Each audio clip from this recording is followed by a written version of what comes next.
ਤਾਂ ਸਮਝ ਨਹੀਂ ਆਈ ਇਹਨੂੰ ਨਾਲ ਕਿਉਂ ਲਿਆਂਦਾ ਭਾਈਆ ਹੈ ਇਹਨੂੰ ਇਹ ਭੈਣ ਦੀ ਫੁੱਦੀ ਖਾਣ ਅੱਗੇ ਹੀ ਇੱਥੇ ਵੀ ਭੈਣ ਦਾ। चलो बाबा जी नवे जुत्ती कपड़ा पाओ लाओ चादर लाओ इंज खैर होए 1 मिनट बस लो जी बाबा जी नवी जुत्ती कपड़ा लैके दिता है भाई आ तुम अपनी पसंद का रंग लिया लाचे का।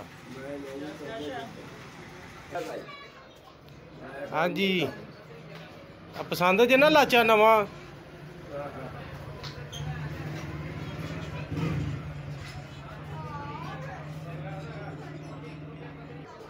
भाई तुसी वीडियो वेख के दसना कि बाबा हुण किंज दा लगदा पे नवे लाचे दे विच ठीक है पुराने असीं ला देन लगे हैं सारा कुछ।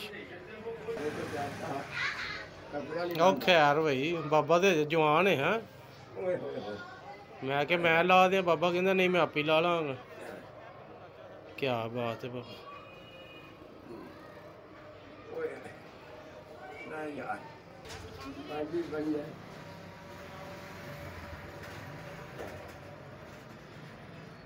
खैर भाई खैर ओए होए बाबा तैयार हो के तो सोना सोना लगेगा। आ फड़ो जुत्ती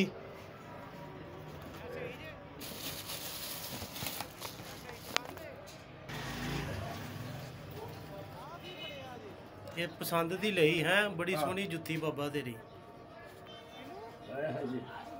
दूजा भी पाओ।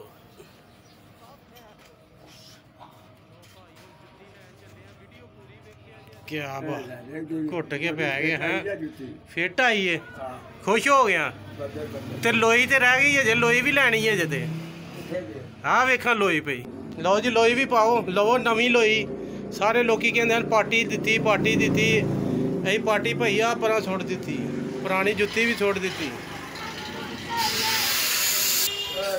अब तैयार हो के अं घुंगरी नूं वहाना लै बई अं सोहने बन गए हैं। क्या बात है बाबा जी क्या बात है नवी जुत्ती नवा खुस्सा नवी लोई होए होए। खैर भाई खैर आ हुण ते मुंडा लगन लग पिया भाईया।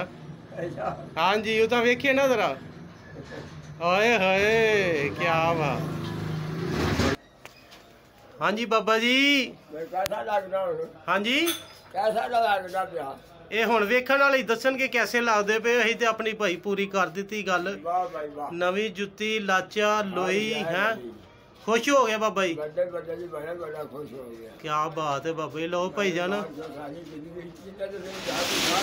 याद रखा बड़ी मेहरबानी बाबा जी याद करदा बड़ा बड़ी मेहरबानी। तो इंशाअल्लाह बाबा जी हुण अल्लाह दा शुक्र करनगे दो रकात नफल पढ़नगे भाई जान।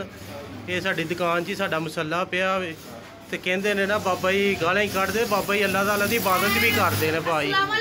ते ए बाबा जी मेरे वालों तुहानू गिफ्ट है वेखो हाँ क्या कमाल दा है कोई मजा आया।